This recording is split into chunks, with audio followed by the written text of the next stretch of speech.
প্রতিদিন বিষয় সম্ভবত ছিল লজ্জা।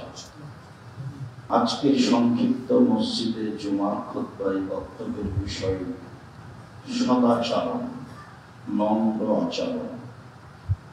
সদাচরণ, নম্র আচরণ নিয়ে আমরা অতীব সংক্ষিপ্ত গুরুত্বপূর্ণ তথ্যবহল বিবরণের চেষ্টা করব ইনশাআল্লাহ। সম্মানিত মসজিদের পুরুষ নারী মুসল্লি, প্রথমে আসলে আল্লাহর শুকরিয়া আবার আদায় করি আলহামদুলিল্লাহ। আমরা মাত্র মসজিদে আসবো এমনটি পরিকল্পনা প্রায় 2-2.5 বছর থেকে। ঘুরতে ঘুরতে আজ হলো সেই দিন যেদিন এই মসজিদে আসার সিদ্ধান্ত নিয়েছি এবং এই পর্যন্ত পৌঁছতে পারবো না বলে সিদ্ধান্ত নেওয়ার পরেও পৌঁছেছি আলহামদুলিল্লাহ। রাস্তাঘাটের ঝামেলা আমরা দৈনন্দিন পথে চলে বুঝতে পারি, বুঝি। এই হিসেবে প্রায় 9টার দিকে বের হয়েছি।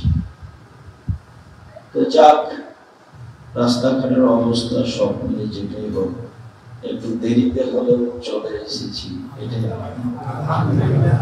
আমি অবশ্য ড্রাইভারকে বললাম, আমি তো এলাকা চিনি না, যদি আশেপাশে কোনো আহারাদিস মসজিদ থাকে চলো সেখানে যাই, জুমার সালাত সেখানে আদায় করে যাই।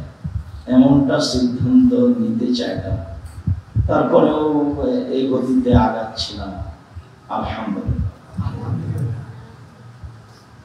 ইবাদতের জগতে সবচেয়ে দামি ইবাদত সিয়াম, রোজা, এই কথাই ঠিক। ইবাদতের জগতে সবচেয়ে শক্তিশালী ক্ষমতাধর ব্যতিক্রম ইবাদত দান, রাসূল সাল্লাল্লাহু আলাইহি ওয়াসাল্লাম যা বলেন। ভিন্ন ধরনের ব্যতিক্রম ইবাদত সালাত। সালাত যখন নেই তখন আর কোনো ইবাদত নেই, সব ইবাদত বাতিল বলে মনে হয়। ইবাদতের জগতে সবচেয়ে আগে সালাত আছে, এটাই ঠিক। তবে সিয়াম দিয়ে আল্লাহকে বেশি সন্তুষ্ট করা যায়। আবার যখন মানুষ দান করে আল্লাহকে সন্তুষ্ট করার জন্য, তখন তার ক্ষমতা ভিন্ন থাকে। কিন্তু মানুষের পাপ নেকি ওজন হবে, তবে সবার হবে না। যারা ইহুদি তাদের নেকি নেই, পাপ নেকির জন্য 2টা পাল্লা লাগে। 2 পাল্লাতে আসবে যখন কোনো জিনিস, তখন ওজন হবে। যখন শুধু 1 পাল্লায় থাকবে তখন তার নাম আর ওজন নেই, তখন আর দাঁড়ি পাল্লা হবে না। যারা ইহুদি তাদের কোনো দাঁড়ি পাল্লা স্থাপিত হবে না। যারা খ্রিস্টান তাদেরও হবে না। যারা মুশরিক, অমুসলিম, হিন্দু তাদেরও হবে না। যারা মুসলিম নামে শিয়া, খারেজি, কাদিয়ানি, এদেরও হবে না, কেননা এরা প্রকৃত পক্ষে মুসলিম নয়। যারা আসলেই মুহাম্মদ সাল্লাল্লাহু আলাইহি সাল্লামকে মানে সরাসরি, তাদেরকে বলা হয় সালাফি বা আহলে হাদিস। আর যারা মাধ্যম দিয়ে, ইমাম দিয়ে মানে, তাদেরকে বলা হয় মাযহাবি। তো ভালো মন্দ যাই হোক, যারা মাযহাবি তাদেরও পাপ নেকি ওজন হবে বলে কোরআন হাদিসে বোঝা যায়। আর যারা সালাফি বা আহলে হাদিস, তারা ধর্মের, ইসলামের সবচেয়ে কাছাকাছি আছে। কাজেই এদের সাথে শয়তান সবচেয়ে বেশি শক্ত অবস্থান করে, যার কারণে আহলে হাদিস অল্প হলেও দলের অভাব নেই। অল্প হলেও একজন মাওলানা আরেকজন মাওলানাকে মোটেই মেনে নেয় না। বক্তব্য শুনলে মনে হবে যে একজন মাওলানা আরেকজন মাওলানার কাছে কিছুই জানে না। এরপরেও এদের পাপ নাকি ওজন হবে। তার প্রমাণে একাধিক আয়াত রয়েছে, একাধিক হাদিস রয়েছে। তো সেগুলো আজকে কথা নয়, কথা হচ্ছে যে নেকির পাল্লায় মুমিন পুরুষ নারী সবচেয়ে ভারী নেকি হলো সদাচার। যত নেকি আছে, হ্যাঁ এ কথাই ঠিক যে সিয়াম দিয়ে, রোজা দিয়ে আল্লাহকে সবচেয়ে বেশি সন্তুষ্ট করা যান, বিনিময় ফেরেশতাকে লিখতে বলবেন না, বিনিময় আল্লাহ নিজেই দিবেন। এটা বিশাল ব্যাপার হলো। যার কারণে আমি আপনাদেরকে অনুরোধ করি যে আপনারা বৃহস্পতিবার সোমবার সিয়াম থাকার জন্য চেষ্টা করুন। খরচ নয়, তবে আপনি নিজের জন্য জরুরি মনে করেন। কেন? আল্লাহর নবী পছন্দ করতেন এই 2 দিনের পাপ নেকি রিপোর্ট পেশ করা হয়। এই জন্য আল্লাহর নবী চাইতেন যে তুমি আমার রিপোর্টটা দেখো না, সিয়াম অবস্থায় দেখো। শাবান মাসের দিনে বেশি বেশি সিয়াম পালন করতেন এই জন্য যে বাৎসরিক রিপোর্ট পেশ করা হয় শাবান মাসে। আল্লাহর নবী চাইতেন যে তুমি একটু দেখো না, আমার রিপোর্টটা বাৎসরিকও দেখো সিয়াম অবস্থা। এটা তার খুব মনের আশা আকাঙ্ক্ষা ছিল। তো যেহেতু তিনি আমাদের অনুসরণীয় ব্যক্তি, সে আশায় আমরাও বৃহস্পতিবার সোমবার সিয়াম থাকবো, সাথে সাথে শাবান মাসে বেশি বেশি থাকবো।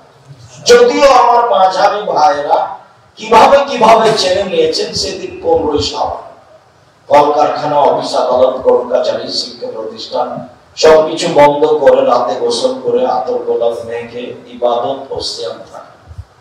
তার প্রমাণে আমরা কিছু অবগত হতে পারিনি মর্মে রাসূল সাল্লাল্লাহু আলাইহি সাল্লাম বাৎসরিক রিপোর্ট ধরার আশায় শাবান মাসে বেশি বেশি সিয়াম পালন করতেন মর্মে আমরাও করব ইনশাআল্লাহ। রিপোর্ট সিয়াম অবস্থাতেই ধরব যে কোনো মূল্যে। এটা একটা আশা আকাঙ্ক্ষা, অভিলাষ, ভালোবাসা, আন্তরিকতা থাকা উচিত। ইবাদতের জগতে দাঁড়ি পাল্লায় সবচেয়ে ভারী নেকি সদাচরণ। সদাচরণ কি জিনিস? আগে ভারী তার প্রমাণ করি। আবু দারদা রাদিয়াল্লাহু তাআলা আনহু বলেন, রাসূল সাল্লাল্লাহু আলাইহি সাল্লাম বলেছেন, ইন্না আসকালা শাইইন ইদাউ ফি মিজানিল মুমিন ইয়াউমাল কিয়ামাহ খুলুকুন হাসান। আবু দারদা রাদিয়াল্লাহু তাআলা আনহু বলেন, আল্লাহর নবী বলেছেন, মুমিন পুরুষ নারীর নেকির পাল্লায় সবচেয়ে যেটা ভারী নেকি দেওয়া হবে সেটা হলো সদাচরণ। সালাত ব্যতিক্রম ইবাদত, এই কথাই ঠিক। নামাজ ব্যতিক্রম ইবাদত, এই কথাই ঠিক। তবে নামাজের নেকি যত ভারী, সদাচরণের নেকি তার চেয়ে হাজারো গুণ বেশি ভারী।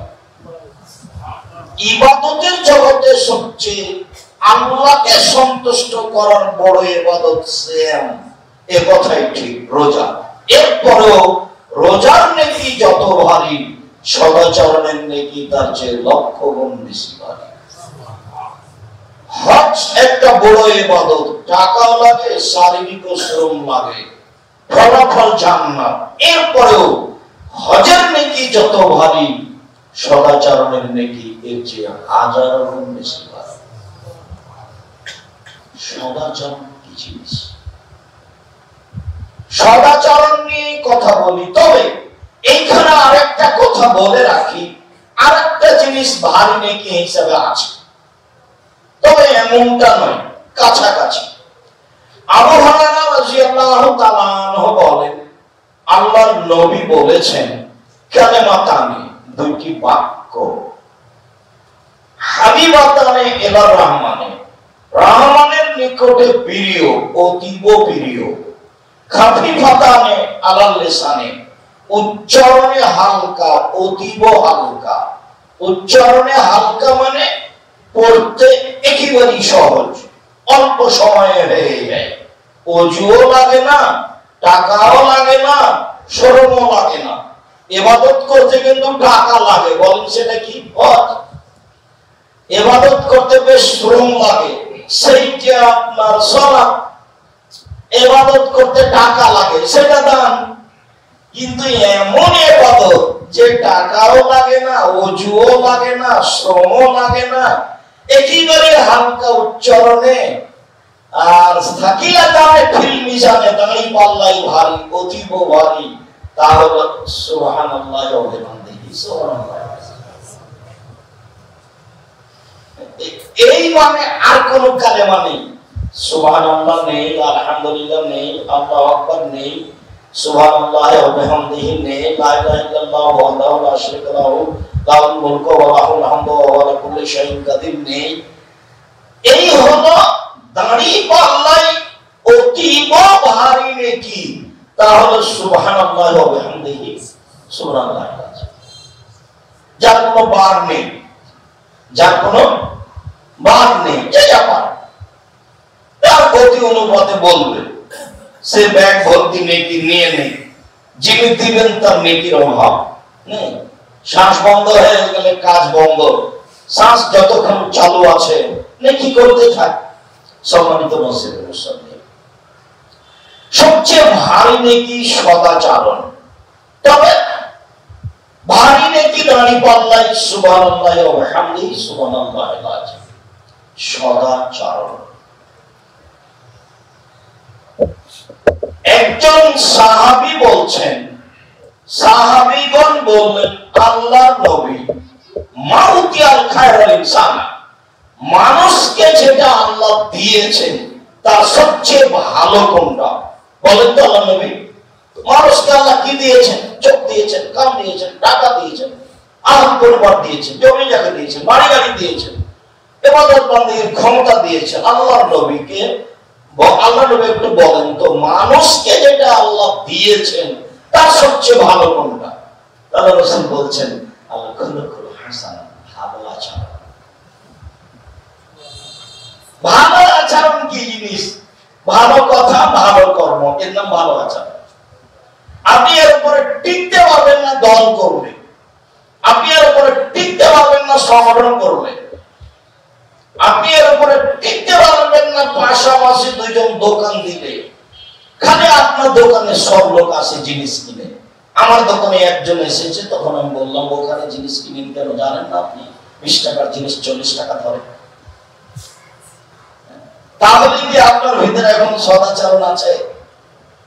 রিকশাওয়ালাকে দেখেন, রিকশাওয়ালা আরেকজনের সাথে লেগে গেছে, এই যে গালি দিল, তারপর ওটা আরেকজনের সাথে লেগে, ওই একবারে ওইভাবে গালি দিল।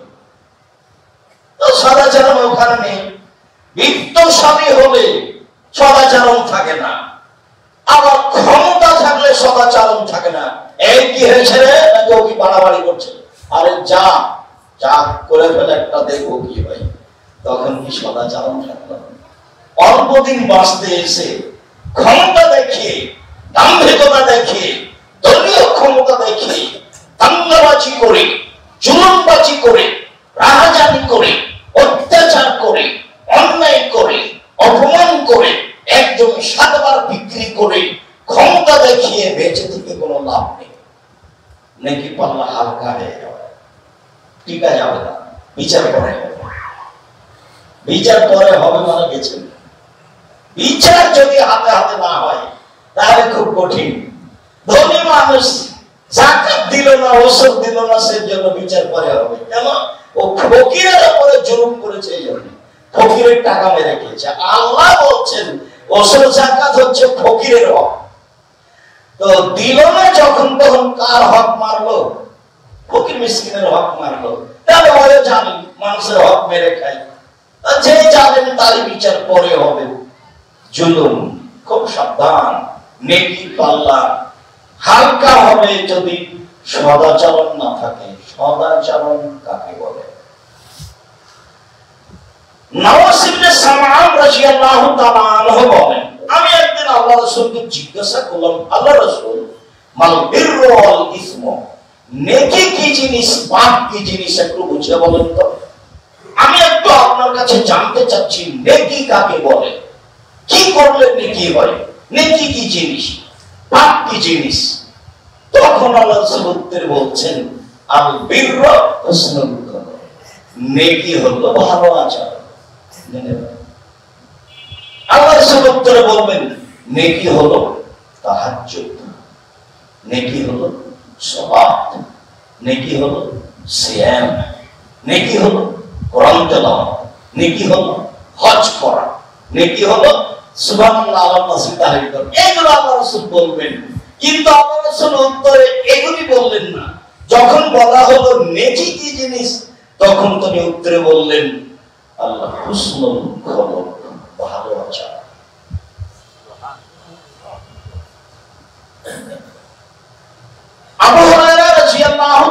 আনহু বলেন, রাসূল সাল্লাল্লাহু আলাইহি ওয়াসাল্লাম বলেছেন, ইন্না মিন খিয়ারিকুম আযনাকুম আখলাকান, তোমাদের মধ্যে সবচেয়ে ভালো মানুষ এই যার ভালো আচরণ, সেই সবচেয়ে ভালো। তাহাজ্জুদ পড়ে সবচেয়ে ভালো হওয়া যাবে এটা বোঝা গেল না। নিয়মিত সিয়াম থেকে ভালো হওয়া যাবে সবচেয়ে, এইটা বোঝা গেল না। বোঝা গেল যে মানুষের মধ্যে সবচেয়ে ভালো মানুষ সেই যার ভালো আচরণ। মধ্যখানে বুখারী মুসলিমের একটা কথা এমনিতেই বলি। একদিন একটা লোক আবু বকর সিদ্দিক রাদিয়াল্লাহু আনহু উপরে খুব মোটা করে কথা বলছে, খুব কম দেখি গালিগুলো হিসেবে কথা বলছে। আবার রাসূল খালি চেয়ে আছে, একটু হাসি হাসি ভাব। আবু বকর সিদ্দিক এক পর্যায়ে সহ্য করতে না পেরে পাল্টা দুটো বলেছে। যেমন দুটো পাল্টা বলেছেন তখন আমার রাসূল হাঁটতে লাগলেন। আবু বকর সিদ্দিক অপমান বোধ মনে করলেন, দৌড়িয়ে গিয়ে ধরে বলুন, কি ব্যাপার, আপনি আমাকে লোকটা গালি দিচ্ছে, হাসি হাসি মুখে আছেন, কিছুই বলছেন না। আমি যখন দুটা কথা বললাম আপনি হাঁটতে লাগলেন, এ আবার কেমন কথা? তখন আল্লাহ রাসূল বলছেন, আবু বকর, আমার পক্ষ থেকে তোমার পক্ষ থেকে ফেরেশতারা বলছো, ওরা যতবার বলছে আমি দেখতে পাচ্ছি ওদের উত্তর ফেরেশতা দিচ্ছে। যখন তুমিও তার উত্তর দিতে লাগলে ফেরেশতা চলে গেল। যখন ফেরেশতা চলে গেল তখন আমি ভাবলাম আমি আর কি করবো, আমিও যাই, আমিও যাচ্ছি। আরে পাঁচটা গালি দিয়ে জয় হতে চাই বস্তির মানুষ, বস্তির মহিলা, চাপাই নবগঞ্জের ভাষায় বলে মায়া লোক, বস্তির মায়া লোক। ঝগড়া লাগলে যত বেফাস কথা বলতে পারে ও মনে করে তত আমি জয়ী হলাম। আর যখন খুব বলেছে তখন শান্তি পায়। হ্যাঁ বলেছি ওকে, জি ঠান্ডা করে বলেছি, মন ঠান্ডা করে বলেছি। তাহলে আপনি আর আমি কি বস্তির মানুষ নাকি? আবার কোন কথা? যার কাছে তোমার বিবেচনাই নেই, ও কি জুলুম করেছে একটু দেখি না। আমি তো সহজে উত্তর দিই না, আমি তো আপনার নেটও দেখতেও জানি না, কি যে কিভাবে লুটে খাচ্ছে তা আল্লাহ জানে। যার যা মনে লাগছে সে আব্দুল্লাহ ইবনে ইউসুফকে বলে দিচ্ছে। যারা এক একটু শোনাই তাদের কানে এক একটু শুনতে পাই। মৌলানা মানুষ এমন ভাবে বলছে, অথচ আমার ধারণা একজন পড়তে হবে তাদের, একজন। যেদিন আমি পড়াশোনা শেষ করেছি 88 আগস্টের 20 তারিখ রোজ বুধবার, সেদিন থেকে আমি বখরি পড়ি আলহামদুলিল্লাহ। আমি 26 বছর থেকে ফতোয়া লিখি। আমি সব সময় ইলমের সাথে চলমান রয়েছি আলহামদুলিল্লাহ। আপনাদের এখানে আমি আসি এটা আমার সাবজেক্ট নয়, আমি মূলত শিক্ষক। ঠেলে ধরে বেঁধে এভাবে আমি নিয়ে আসা হয় না, তাই আসি। মূলত আমি শিক্ষকতা করি আলহামদুলিল্লাহ। আমি তার কোনো উত্তর দেওয়া প্রয়োজন মনে করি না। সদাচরণ, সদাচরণ কি জিনিস? অল্প কয়েকটা হাদিস বলি, সহজে বুঝতে পারবো। ওই হাদিসটা বলার আগে কয়েকটা আয়াত বলি। আল্লাহ তাআলা বলছেন, ইদফা বিল্লাতী হিয়া আহসান ফাইদাল্লাতী বাইনাকা ওয়া বাইনাহু আদাওয়া কান্নাহু ওয়ালিয়্যুন হামিম। মুহাম্মদ সাল্লাল্লাহু আলাইহি ওয়াসাল্লাম শোনেন, ও যা বলেছে আপনি যখন বলবেন ওর চেয়ে সুন্দর বলবেন। আপনি দল পার্টি করলে এটা বলতে পারবেন? ও যা বলেছে তার চেয়ে দুটো বেশি বলবো। আমার কোথায় অভাব আছে? টাকা আছে, ক্ষমতা আছে, লোকজন আছে, দুটো কথা শুনে চলে আসবো। আমি মানুষ ভাই, আমার গায়ে রক্ত নেই, আমার টাকা পয়সা নেই, মামলা আমি করতে পারি না। যখন সুনামগঞ্জ কোর্টে মামলা হলো 5,000 কোটি টাকা সিলেক্ট কোর্টে, আমাকে বললো যে আপনিও তো সারা দেশে মামলা করে দেন, আপনাদের লোক আছেই। সিলেটের ওসি বলছে মামলাটা আমি চালাবো, আপনি খালি সিগনেচার করেন। জি না, আমি কারোর বিরুদ্ধে মামলা করবো এটা আমার প্রয়োজন নেই, আমি এই পথে চলা প্রয়োজন মনে করি না। আমি কেন তার উত্তর দিতে যাবো? ও ঠেকা বেঁধেছে, ও পারে না। আমি যখন উত্তর দিব তো মানুষ হিসাবে দিব, আর ও যখন উত্তর দিবে তখন আছি পরাক্রমশালী হিসেবে দিবে, যেমন দেওয়া লাগে তেমনি দিবে। আমি তো দিদিকে দিতে পারবো না, আমি তো উত্তর দিয়ে কি করবো, আমি তো টাকা লাগবে, পয়সা লাগবে, যাওয়া লাগবে, ঝামেলা লাগবে, মানুষ গালি দিবে, আমি এই কাজ করতে যাবো তো মানুষ হিসাবে কি করতে পারি, আমার কি দাম আছে?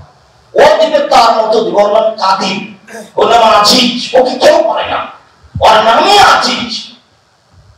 কোরআন মাজিদে হাজার জায়গাতে বলছে ওয়াল আজিজুল হাকিম ওয়াল আকরামুসানি, এক মহান আল্লাহ, সর্বশক্তিমান আল্লাহ, তার ক্ষমতাই ভিন্ন। বলে আমি কেন তার উত্তর দিতে যাব?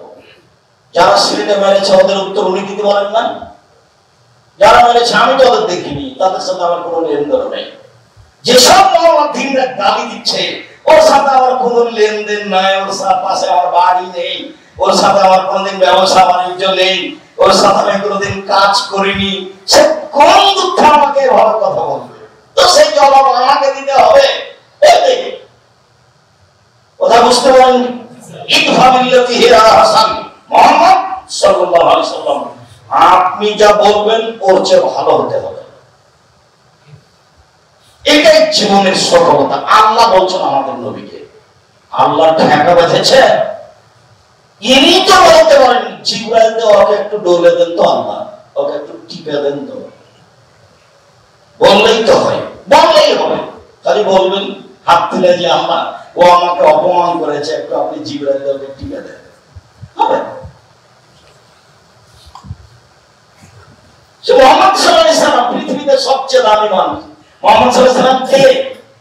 পৃথিবীতে সবচেয়ে দামি মানুষ, এত বড় দামি মানুষ আদম সন্তানে আল্লাহ কাউকে সৃষ্টি করেননি। জান্নাতের গেটে লেখা আছে সর্বপ্রথম যিনি প্রবেশ করবেন তিনি মুহাম্মদ সাল্লাল্লাহু আলাইহি সাল্লাম।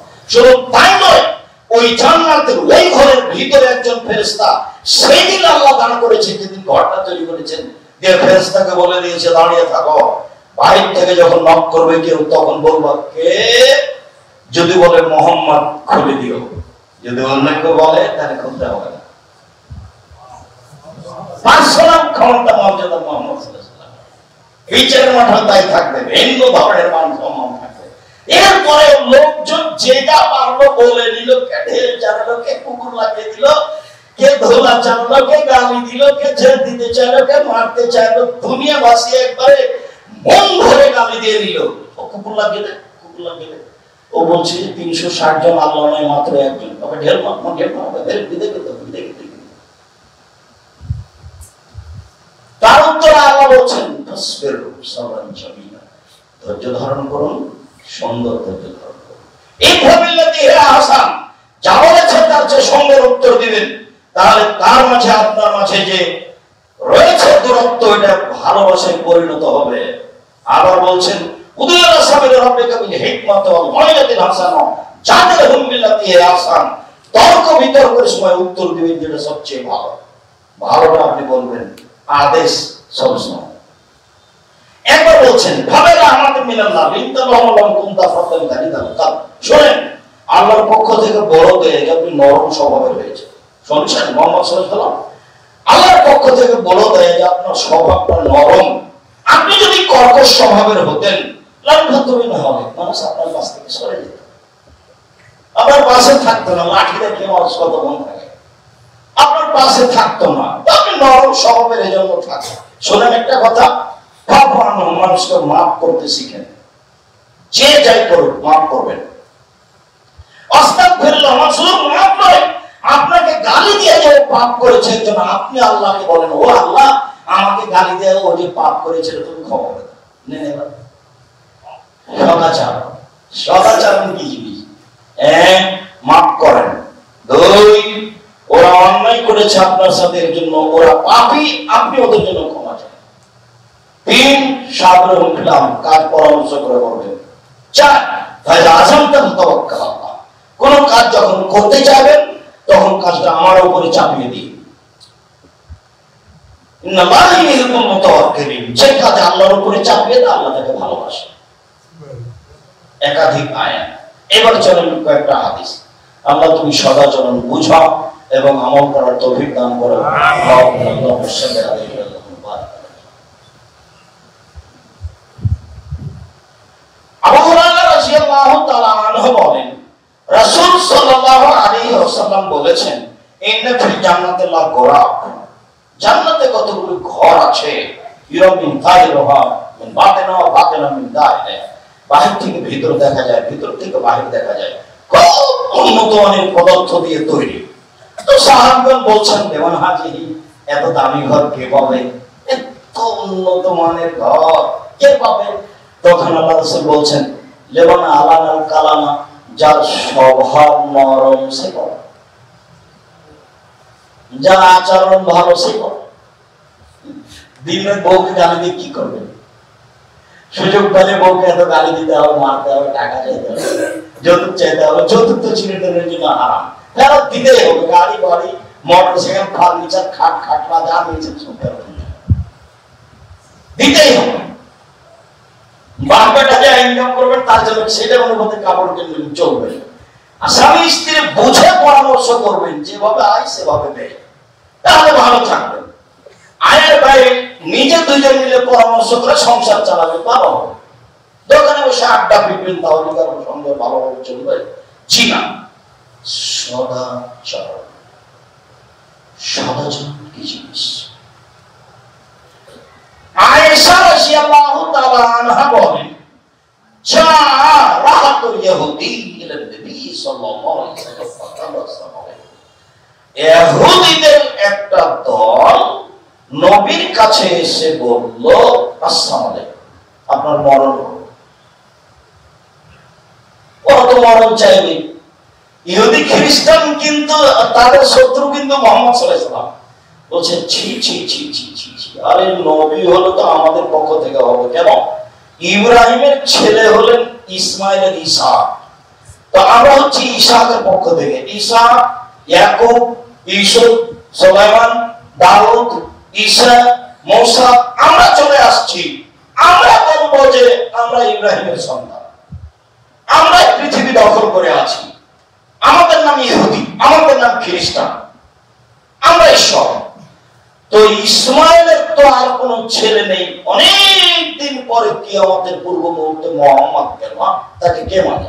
যার কারণে ওরা কেউ মেনে নিতে পারে না। ওদের মান সম্মানের হানি, এইসব বিষয় বুঝলে আব্দুল্লাহর বক্তব্য শুনতে হবে, তাহলে একটু বোঝা যাবে তাদের মান সম্মানের ব্যাপার। তার কারণে তারা মুহাম্মদ সাল্লাল্লাহু আলাইহি ওয়াসাল্লাম মেনে নিতে পারে না। তো ওরা এসে বলছে, আপনার মরণ হোক। আল্লাহ রাসূল বলছেন, ওয়ালাইকুম, তোমাদেরও। এর আরবি ভাষা। যখন বলেছেন আপনার মরণ হোক, তো আল্লাহ রাসূল ওই ভাষাটা কি করেছেন? উল্টে দিয়েছেন, ওয়ালাইকুম। যারা আমাদেরকে বলছে যে ওরা ইহুদি খ্রিস্টানদের দালাল, আচ্ছা যদি আমরা দালাল না হই তাহলে কি হবে? তাহলে সেই দালাল। ও কি বিবেচনা করেছে এই কথা কত কঠিন? ও কি কোনদিন ভেবে দেখেছে এই বাক্যটা কত কঠিন? ও যে দোকানপাটে বসে আড্ডা পিকচার বলছে, মৌলানা মানুষ জানে মাদ্রাসায় পড়ে, মাথায় টুপি আছে, বলতে দালাল যে ওরা। আচ্ছা যদি দালাল না হয় তাহলে কি হবে? সব হাদিস বুখারী মুসলিম। আপনাকে আমি দালাল বললাম, আপনি যদি ইহুদির দালাল না হন তাহলে সেটা কি হবে? আমি দালাল। আমি আপনাকে বললাম, আপনি তো নন। এই জন্য মুখ বন্ধ রাখতে হবে, তাহলে জান্নাত হবে। মুখ খোলাই ঠিক নয়, খুললেই বিপদ। যার জন্য দোকানপাটে বসাই ঠিক নয়, যাবেন না। কথা চারটা মনে রাখবেন, 5 ওয়াক্ত সালাত, হালাল রুজি, কোরআন তেলাওয়াত, দুইজন যেখানে বসে আছে সেখানে বসবেন না, আড্ডা পিটবেন না। আড্ডা পিটা চিরদিনের জন্য খারাপ। তো আল্লাহ রাসূল বললেন, ওয়ালাইকুম, তোমাদের। এবার আয়েশা রাদিয়াল্লাহু তাআলা আনহা রাসূলের উত্তরটা শুনতে পাননি। এবার দেখেন আয়েশা বলছেন, আসসালামু আলাইকুম, লানাতু আলাইকুম, গাযযাবু আলাইকুম, তোমাদের মরণ, তোমাদের উপর অভিশাপ হোক, তোমাদের উপর আল্লাহর গজব নাযিল হোক। 103 বার মহিলা মানুষ যাকে বলে একবারে ছিঁড়ে ছিঁড়ে বলেছে। তখন আল্লাহ রাসূল বলছেন, আলাইকা বিরিফকি ওয়া ইয়াকা ওয়া আয়েশা নরম, কঠোর হয়ে না, কর্কশ হয়ে না। আয়েশা নরম, কঠোর হয়ে না, কর্কশ হয়ে না। ইন্নাল্লাহ ইউতি বিরিফকি মা লা ইউতি বিল উনফি। নরমতে আল্লাহ চা দেন, কঠোরতা আল্লাহ তা দেন না। নরমতে আল্লাহ চা দেন, কঠোরতা আল্লাহ তা দেন না। শোনো আয়েশা, ইন্না রিফকা লা ইয়াকুনু বিশাইইন ইল্লা জানাহু। যার ভিতরে নরমতা আছে সে সমাজে সুন্দর হয়ে যায়। ওরা ইনসাহ, যার ভিতর থেকে নরমতা বের করে নেওয়া হয় সে সমাজে খারাপ হয়ে যায়, সবাই তাকে খারাপ বাসে। আয়েশা নরম, কঠোর, কর্কশ। তখন আয়েশা রাদিয়াল্লাহু তাআলা বলেন, আলাম তাসমা মা কালু, আপনি শুনেন ওরা কি বলেছে? আপনি শুনতে পারলে ওরা কি বলেছে? তখন আল্লাহ রাসূল বলেছেন, আলাম তাসমা মা কালু, তো তুমি শুনলে আমি কি বলেছি? আরে অবাক কথা, ওরা যা বলেছে আমি তার উত্তর দিয়েছি, তুমি আবার এতগুলি বললে কেন? হাদিস তো বুখারী মুসলিম, এতে আমি আর আপনি কি শিখলাম? আয়েশা রাদিয়াল্লাহু তাআলা ছাড়তে চাচ্ছেন না। যখন আল্লাহ রাসূল খুব রাগ করে এভাবে বললেন, তখন আয়েশা বলছেন, ওরা কি বলেছে আপনি শোনেননি? তখন আল্লাহ রাসূল বলছেন, আমি কি বলেছি তুমি শোনোনি? ওরা বলেছে আমার মরণ, আমি বলেছি তোমাদের, আমি বাকি রাখলাম কি? এই কথা আয়েশা রাদিয়াল্লাহু তাআলা শুনলেন। তখন এটা বলেছে, আল্লাহ রাসূল বলছিলাম এখানে একটা জরুরি কথা। পৃথিবীর সবচেয়ে দামি মহিলা আয়েশা রাদিয়াল্লাহু তাআলা আনহা, স্বামী তাকে উপদেশ দিচ্ছেন। পৃথিবীর সবচেয়ে দামি মহিলা আয়েশা রাদিয়াল্লাহু তাআলা আনহা, স্বামী তাকে উপদেশ দিচ্ছেন। আল্লাহ রাসূল বলছেন যে আয়েশা, এই যে জিবরাইল তোমাকে সালাম দিল, তখন আয়েশা রাদিয়াল্লাহু আনহা বলছেন, জিবরাইলের উপরেও সালাম, তার উপরে শান্তি, তার উপরে বরকত। আপনি তো দেখতে পান, আমি তো দেখতে পাই না। এক বিছানায় তিনজন, এক ব্যাগের নিচে তিনজন, আপনি তো দেখতে পান, আমি তো দেখতে পাই। আল্লাহ রাসূল বলছেন, এই যে জিবরাইল তোমাকে সালাম দিচ্ছে, তো কই জিবরাইল? উনি তো দেখতে পাবেন না। নবী ছাড়া জিবরাইলকে কেউ দেখতে পাবে না, বুঝতে পারবে না। এই জায়গাতেই তো কত দামি মহিলা। আল্লাহ রাসূল বলছেন, কাসরা মিনাল রিজালে কাসিরা একদম মিসালা সালাসা, বহু পুরুষ বড় বড় জান্নাত পাবে, মাত্র তিনজন মহিলা। এক বিনতে ইমরান, ইমরানের মেয়ে ঈসা আলাইহিস সালামের মা। দুই, ইমরাত ফিরাউন, ফিরাউনের স্ত্রী আসিয়া। তিন, ভালো আয়েশা সাইয়্যিদুন নিসায়ে কমাজলিস সারিদার সাইয়্যিদ তোমে। আয়েশার সম্মান পৃথিবীতে সকল মহিলার উপরে। শারীরিক খাদ্য যেমন দামি খাদ্য, সকল খাদ্যের উপরে গোশতের ঝোলে রুটি ভিজালে তাকে শারীদ বলা হয়। শারীদ সবচেয়ে দামি খাদ্য। আয়েশা রাদিয়াল্লাহু তাআলা সবচেয়ে দামি মহিলা। এত বড় উচ্চ শিক্ষিতা দামি মহিলাকে আল্লাহর নবী বলছেন, তুমি নরম হও, কঠোর হও, কর্কশ হও। তাহলে স্ত্রীকে স্বামীকে উপদেশ দিতে হবে, জরুরি। আপনার স্ত্রী যত বড়ই চাকরি করুক, যত বড়ই শিক্ষিতা হোক না কেন, আপনাকে শক্ত নজর তার উপরে রাখতে হবে, এটা তার প্রমাণ। এবার আয়েশাকে নিয়ে বাপের কাছে চলেন। আয়েশা রাদিয়াল্লাহু তাআলা আনহা বলেন, আমরা এক সফরে ছিলাম, তো হঠাৎ আমার হাড় হারিয়ে গেল। আমরা এখানে যেতে পারি না, পানি নেই, ওযু করতে পারি না, সালাত আদায় করতে পারি না, জনগণ হাড়ও খুঁজে পায় না।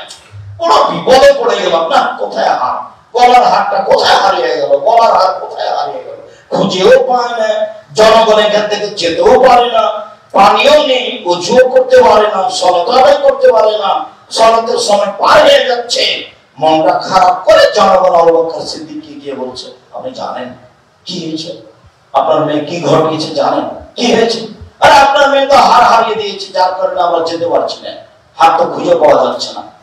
তাই এবার দেখেন আয়েশা রাদিয়াল্লাহু আনহা বলছে, আবু বকর আমার নিকটে আসলেন, আল্লাহকে জানে রাখতে জানে সাদিদা, এত জোরে আমার কোমরের উপর একটা কিল মারলেন, গুঁতো মারলেন কয়েকটা। ওই সময় আমার স্বামী আমার উরু রানের উপর মাথা দিয়ে ঘুমিয়েছিলেন। তিনি যদি আমার উরু রানের উপর মাথা দিয়ে না ঘুমাতেন, তাহলে আমি তার মায়ের কারণে দূরে সরে যেতাম, এত জোরে তিনি মারলেন। এবার তাহলে দেখি সবচেয়ে বড় মানুষে মারলেন আবু বকর সিদ্দিক রাদিয়াল্লাহু তাআলা আনহু। একবার আদম থেকে নিয়ে কিয়ামত পর্যন্ত নবী রাসূল ব্যতীত সবচেয়ে দামি মানুষ আবু বকর। নবী রাসূল একদিকে সরিয়ে দেওয়ার পরে সবচেয়ে দামি মানুষ পৃথিবী থেকে আবু বকর সিদ্দিক রাদিয়াল্লাহু তাআলা। ইনি মেরে দিলেন মেয়েকে। সবচেয়ে দামি মানুষের সামনে মারলেন। মুহাম্মদ সাল্লাল্লাহু আলাইহি সাল্লাম মেয়ের পুরো রানের উপরে মাথা দিয়ে আছে। এই অবস্থায় মেয়েকে মারবো? আমরা তো পাশে যেতেই পারবো না। জামাই যদি মেয়ের পুরো রানের উপরে মাথা দিয়ে ঘুমাই, তাহলে আমরা আমাদের বাংলাদেশি মানুষ ওখানে যেতেই পারবো না, একটু দেখে এইভাবে চলে যাবো। ওখানে গিয়ে এমন ভাবে মারলেন যে উনি বলছেন যে আমি টিকে থাকতে পারিনি, এত জোরে মারলেন। সবচেয়ে বড় মানুষ মেয়ের উড়ানের উপর মাথা দিয়ে ঘুমিয়ে আছেন, সবচেয়ে বড় মানুষের সামনে মারলেন, সবচেয়ে বড় মহিলাকে মারলেন। পৃথিবীর ইতিহাসে সবচেয়ে দামি মানুষ আয়েশা রাদিয়াল্লাহু তাআলা আনহা, পূর্ণ যুবতী মেয়েকে মারলেন, জামাইয়ের সামনে মারলেন, বিবাহকারী মেয়েকে মারলেন, খোলা মাঠে মারলেন, প্রায় 1400 মানুষের সামনে মারলেন, হাত দিয়ে মারলেন, সবচেয়ে বড় মানুষে মারলেন, সবচেয়ে বড় মানুষের সামনে মারলেন, সবচেয়ে বড় মহিলাকে মারলেন, বিবাহকারী মেয়েকে মারলেন, পূর্ণ যুবতী মেয়েকে মারলেন, জামাইয়ের সামনে মারলেন, দিন দুপুরে মারলেন, খোলা মাঠে মারলেন, প্রায় 1400 মানুষের সামনে মারলেন, হাত দিয়ে মারলেন। এত বড় বাপে এত বড় বেটিকে এত বড় মানুষের সামনে খোলা মাঠে মেরে দিলেন। আর আমার মেয়েটা ক্লাস 10-এ পড়ে, মাঠে কাপড় না দিয়ে ঢংঢং করে ঘুরে বেড়াই, আমি তাকে ধমকও দিতে পারি না। আমার তো কাপুরুষ বাপ বেঁচে থাকার চেয়ে মরে মরে যাওয়া অনেক এতিম হয়ে থাকো দুনিয়াতে, কোন সমস্যা নেই। ওর চাচাদের সামনে সাথে থাকবে, ওর দাদার কাছে থাকবে। আমি কাপুরুষ, আমি কি করবো? আমি তো পরিবারের কিছুই করতে পারি না। আপনি দেখতে পাচ্ছেন মেয়েকে আছে, তার মানে মেয়ে বাপের কাছে কোনোদিন বড় হয় না। এই কথাটা আপনাকে মনে রাখতে হবে, মেয়ে কোনোদিন বাপের কাছে বড় হয় না। নাহলে জামাইয়ের সামনে সবচেয়ে বড় মানুষ মানলেন, এর চেয়ে আপনি ইতিহাস কি নেবেন দুনিয়াতে? হাদিস তো বুখারী মুসলিম। সদাচরণ, আয়েশা নরম, কঠোর হয়ে কর্কশ করবে। নরমে আল্লাহ যা দেন, কঠোরতা আল্লাহ তা দেন। আপনি নরম হন দুনিয়াতে, ফলাফল ভালো হবে ইনশাআল্লাহ। খারাপ লাগলে উত্তর দিতে যায় না। খুব খারাপ লাগছে কেন বলেন তো? শয়তান আপনাকে খেপিয়ে ধরছে, তুই কিসে কম? তোর টাকা নাই? হ্যাঁ আছে তো। তোর অর্থ সম্ভব নাই? হ্যাঁ আছে তো। আরে কত লোক তোকে চিনে, তুই যদি মামলা করতে যাস তো উকিল তোর হাত পা ধরে বলবো ঠিক আছে আমি কি করবো দেখে দেবো, আপনি খালি আসেন মাঝে মধ্যে হাজিরে দেবেন, সব কিছু আপনার রেডি। এগুলো কে করাচ্ছে বলেন তো দেখি? শয়তান করাচ্ছে। জজ জানে না ঘটনা কি, উকিল জানে না ঘটনা কি, যে আসামি সে জানে না ঘটনা কি, যে সাজাচ্ছে শুধু সেই মাত্র জানে। সেখানে আপনি ক্ষমতা দেখাবেন। সদাচরণ কাকে বলে? চলেন সদাচরণ। আবু হুরায়রা রাদিয়াল্লাহু তাআলা আনহু বলেন, রাসূল সাল্লাল্লাহু আলাইহি সাল্লাম বলেছেন, আর রাহমাতুশ শাহনাতুন মিনার রাহমান, সদাচরণ রহমান থেকে বের করা হয়েছে, নরমতা থেকে। ফায়াকুল্লাহু তাআলা, আল্লাহ তাআলা বলেন, এই সদাচরণ, মান ওয়াসালাকা ওয়াসালতুহু, তোমাকে যে নেবে আমি তাকে নিব।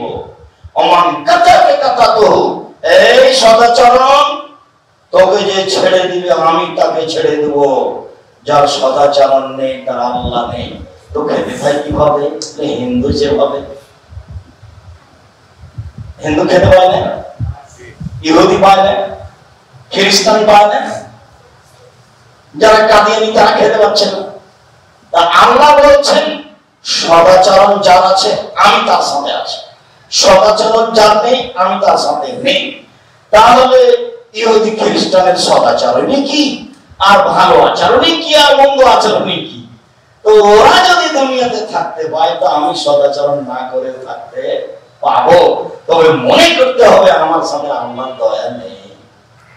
আয়েশা রাদিয়াল্লাহু তাআলা আনহা বলেন, সদাচরণ এইভাবে আরশের সাথে ঝুলন্ত অবস্থা আছে, আরশকে ধরে ঝুলন্ত অবস্থা আছে। এইভাবে আরশকে ধরে বলছি, মান ওয়াসালানি ওয়াসালাহুল্লাহ, আমি সদাচরণ বলছি, আমাকে যে নেবে আল্লাহ তাকে নেবে। ওমান কাতানি কাতাহুল্লাহ, আমাকে যে ছেড়ে দিবে আল্লাহ তাকে ছেড়ে দেবে। হাদিস বুখারী মুসলিম।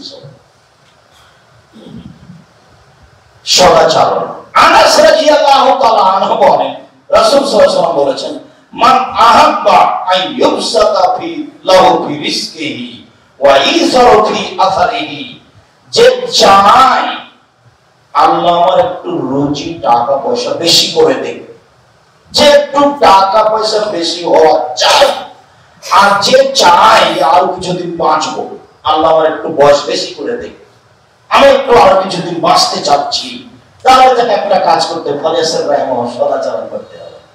হাদিস বুখারী মুসলিম।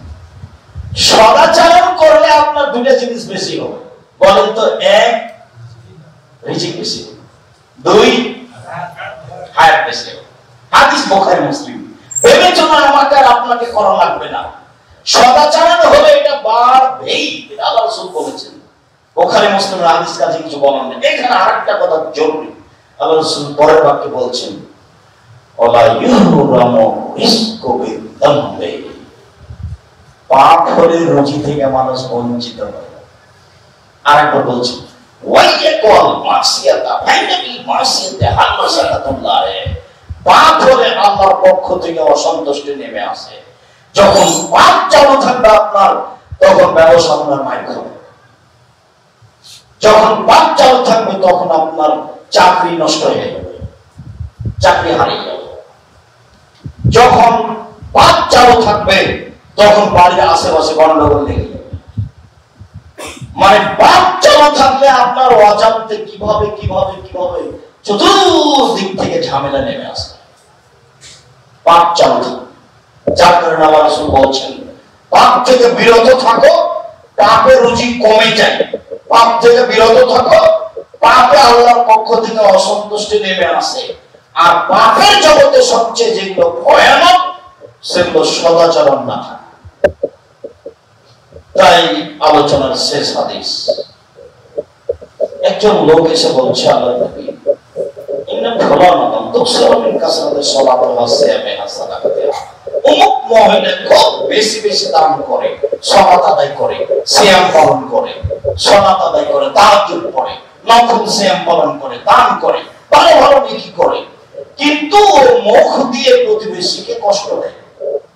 তখন আল্লাহ রাসূল বলেন, হে ফিন্নার, ও জাহান্নামে যাবে, হে ফিন্নার, ও জাহান্নামে যাবে। আবার আল্লাহ রাসূলের সামনে বলা হয়, আল্লাহ রাসূল, ইন্না ফুলানা তুকসিরু মিন কিল্লাতি সালাতি ওয়া সিয়ামি ওয়া সাদাকাতি, গায়রা আলা তুলি জিরানা লিসানে, অমুক মহিলা অত সালাত আদায় করে না, ফরজ করে, অমুক মহিলা তো সিয়াম পালন করে না, ফরজটা করে, অমুক মহিলা তো দান খয়রাত করে না, যাকাত দেয়, তবে ও মুখ দিয়ে কষ্ট দেয় না, খুব হিসাব করে চলে। আল্লাহ রাসূল বলেন, হে আপনি জান্নাতে যাবেন। আপনাকে আমি অনুরোধ করছি, আজকে জুমার খুতবা থেকে বের হয়ে সন্ধ্যা হতে হতে যার সাথে দু কথা হয়ে কথা বন্ধ আছে, আপনি খাটো হয়ে তার হাত ধরে ক্ষমা নেন, আল্লাহ আপনার প্রতি খুশি হবে। তখন আপনি সুবিধা ভোগ করতে পারবেন ধীরে ধীরে। আর আমি তোমাকে বলছি, এই ছেলে, তোমাকে বলছি যে তোমার চাচির কারণেই কিন্তু বাড়িতে ঝগড়া লেগেছে। তোমার চাচি বড় আর তোমার মা ছোট, তোমার চাচির কারণেই বাড়িতে কিন্তু যায় যায় মিল নেই। যা বুঝেন, যা বুঝেন, তো যায় যায় গন্ডগোল আছে, কথা হয় না। যেহেতু তোমার মা ছোট, কাজে আজকেই তোমার মা বাড়িতে গিয়ে তোমার চাচির হাত ধরে ক্ষমা নেবে। গন্ডগোল কিন্তু তোমার চাচির কারণেই হয়েছে। তো তোমার মাই বলবে, আপা যা হয়েছে হয়েছে, আপনি আর আমি একসাথে বোনের মধ্যে থাকি, চলাফেরা করি, যেগুলো হয়েছে তোমার মাই হাত ধরে ক্ষমা নিবে, এটাই উচিত, এটাই সঠিক। গন্ডগোল কিন্তু তোমার চাচার কারণে হয়েছে।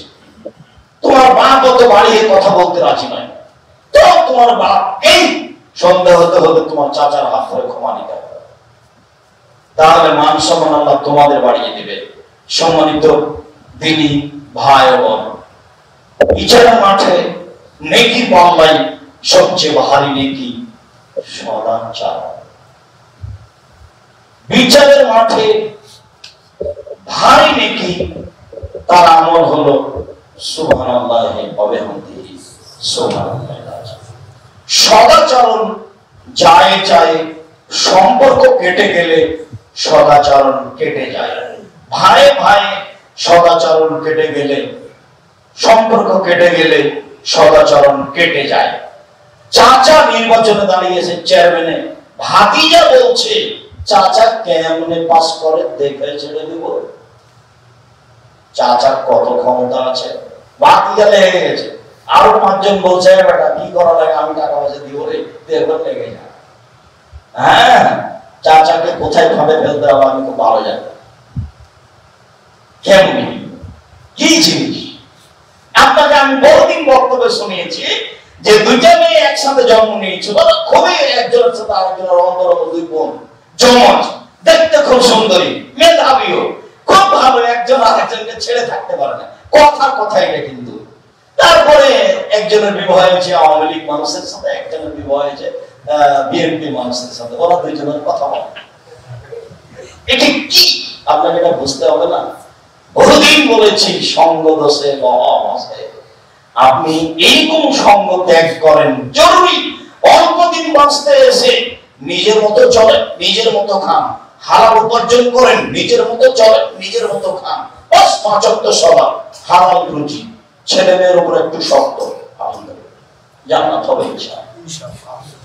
ছেলে মেয়ের উপর শক্ত হতে হবে। দেখলেন না আবু বকর সিদ্দিক মেয়েকে মেরে দিলেন, পূর্ণ যুবতী মেয়ে। আরে স্বামী উরুর আলের উপরে মাথা দিয়ে শুয়ে আছে, আমরা ওখানে যেতেই পারবো না, ইন্নালিল্লাহ, এইভাবে ঘুরে যাবো আমাদের দেশের পরিবেশ অনুযায়ী, তাই না কথা? সেখানে গিয়ে মেরে দিচ্ছেন মেয়েকে। কোন দিন যেন বাপ মেয়ের কাছে খাটো না হয়, সবসময় বলবে শক্ত হতে, মোবাইল হবে কেন, এই মোবাইল কেন হতো, আমি তো এই মোবাইল কিনে দিন, আপনার টাকা নিয়ে আসে নিজেকে ধ্বংস করছে, আরো 5 জন যুবককে ধ্বংস করছে, আর আপনি চুপ খাচ্ছেন। এটা হলো? সম্মানিত মসজিদের মুসল্লি, দিনী মুসলিম ভাই বোন, সম্মানিত বোন, আপনার কারণে কিন্তু আপনার ছেলে মেয়ে ভুল পথে যাচ্ছে। আপনি আসলে মা হতে শিখুন। আপনাকে আমি অনেক সময় কষ্ট দিয়ে বলেছি যে আপনি সৎ মা, আসলে কি আপনি সৎ মা? জি না। আপনাকে আমি বলেছি যে আপনি মা নন, আপনি খালা, আসলে কি আপনি খালা? জি না। আপনি দায়িত্ব পালন করেননি, এই জন্য আমি বলেছি আপনি সৎ মা। আপনি দায়িত্ব পালন করেননি, এই জন্য আমি বলেছি আপনি খালা। আমি বললেই কি হয়ে যাবে? আপনি আসলেই মা, বিচার আপনারই হবে। আপনি আসলেই মা, বিচার আপনারই হবে। আপনি আহার পরিবারের সাথে সদাচরণ করুন, পাড়া প্রতিবেশীর সাথে সদাচরণ করুন, প্রতিবেশীর সাথে সদাচরণ করুন, দল সংগঠনে সদাচরণ করুন, দোকান নিয়ে সদাচরণ করুন। অল্প সময় বাঁচতে এসে মানুষকে ক্ষমতা দেখিয়ে 1 মিনিট 1 ঘন্টা বেঁচে থেকে লাভ নেই। ফেরাউন ডুবে গেছে, শেষ পর্যন্ত ফেরাউন কি হয়েছে? ডুবে গেছে। ক্ষমতার শেষ ফলাফল কি? ডুবে যাওয়া। ডুবে যাওয়া মানে জানেন, নিরুপায়, একবারে কোনো আশ্রয় নেওয়ার পথ নেই। মোবাইলে কাউকে বলা যাবে না, কারো আশ্রয় নেওয়া যাবে না। এত নিঃস্ব করে আল্লাহ ফেরাউনকে ঢুকিয়ে দিলেন যেখানে কোন প্রকার সহযোগিতার পথ ঘাট থাকলো না। ক্ষমতার শেষ ফলাফল ডুবে যাওয়া, খোলা মাঠে ডুবে যাবেন। গরম দেখালে একদিনে একদিন গরম পড়ে যাবে, ক্ষমতা দেখালে একদিন ক্ষমতা পড়ে যাবে, তখন আপনি কষ্ট পাবেন। আগেই সতর্ক হন। সম্মানিত মসজিদের মুসল্লি, এই বিষয়ে বিশেষ সতর্কবাণী পেশ করা তো আমি যে কথা বলতে চাই সেটা হলো এই, আপনারা খুব ভালোভাবেই জানেন আমার মনে বড় সাপ, আমি এদেশের মাটিতে উন্নত মানের প্রতিষ্ঠান গড়বই করব। এই কথা আমি দিন রাত বলি, প্রতিদিন যদি আপনার দরজায় আসে আমি প্রতিদিনই বলবো, এটাই আমার কথা, আমার মনে বড় সাপ, আমি এই দেশের মাটিতে উন্নত মানের প্রতিষ্ঠান গড়বই করব। যেখানে ছেলে মেয়ে বাংলা, ইংরেজি, আরবি উন্নত মানের শিক্ষা অর্জন করে জাতির অন্যায়ের বিরুদ্ধে লড়বে, মুখে কলমে মিডিয়ায় লড়বে ইনশাআল্লাহ। মুখে বলছি, মিডিয়ার সামনে আছে, কলম সাথে আছে, জীবন বাজি রেখে এই পথে আছি। নিজে উপার্জন করতে হবে, 10 টাকা বাড়ি গাড়ি করতে হবে, 1 মিনিটের জন্য কোন সময় স্বপ্নেও দেখি না। 24 ঘন্টা এই পথে আছি। সম্মানিত দিনী ভাই বোন, সেটাই হচ্ছে জামিয়া সালাফিয়া, দেশের সর্ববৃহৎ সর্বোচ্চ মানগত শিক্ষাদান প্রতিষ্ঠান জামিয়া সালাফিয়া, শিরক মুক্ত প্রতিষ্ঠান জামিয়া সালাফিয়া, বিদআত মুক্ত প্রতিষ্ঠান জামিয়া সালাফিয়া, দল মুক্ত প্রতিষ্ঠান জামিয়া সালাফিয়া, সংগঠন মুক্ত প্রতিষ্ঠান জামিয়া সালাফিয়া, হিংসা মুক্ত প্রতিষ্ঠান জামিয়া সালাফিয়া, নিঃস্বের উপরে অবস্থান করে জামিয়া সালাফিয়া, যার নিচে ভিত বলে কোনো জিনিস নেই, বৈদেশিক পয়সায় চলে না সেই প্রতিষ্ঠান জামিয়া সালাফিয়া। কোন সংস্থা দিয়ে চলে না সেই প্রতিষ্ঠান জামিয়া সালাফিয়া, কোন ব্যক্তি দিয়ে চলে না সেই প্রতিষ্ঠান জামিয়া সালাফিয়া, যেখানে প্রায় 5,000 ছেলে মেয়ে পড়াশোনা করে, ছেলে মেয়ে সব ভিন্ন ভিন্ন, যেখানে প্রায় 410 জন এতিম আছে, যেখানে প্রায় 500 জন অসহায় ছেলে মেয়ে আছে, যেখানে শিক্ষক শিক্ষিকা আছেন প্রায় 300 জন, প্রতি মাসে বেতন লাগে 32 লক্ষ। আমি ফরাজি কান্দার মানুষ, আমি তার সাথে কতটুকু আছি সেটা আমি ভালো জানি। আপনি দিলেও জামিয়া সালাফে করবে, না দিলেও করবে, ইনশাআল্লাহ করবেই করবে। তবে আপনার 10টা টাকা ছাড়া জামিয়া সালাফে করে যায় এটা আমি চাই না। আমি বরং এই কথা বলেছি, প্রতিদিনের মহিলা যদি কুকুরকে পানি পান করিয়ে জান্নাত পেতে পারে, জামিয়া সালাফে 10 টাকা দান করে জান্নাত পাবেন ইনশাআল্লাহ। এটা আমার দৃঢ়তা কাজ করে। 10 টাকার অর্থ এই নয় যে 10 টাকা, 10 টাকার অর্থ হলেই আপনি আপনার শক্তি সামর্থ্য অনুযায়ী জামিয়া সালাফিকে যথাযথভাবে মূল্যায়ন করার চেষ্টা করবেন। এটা আমার জোরালো দাবি। দাবির যেটা প্রথম অংশ সেটা হলো একটু মুখে বলতে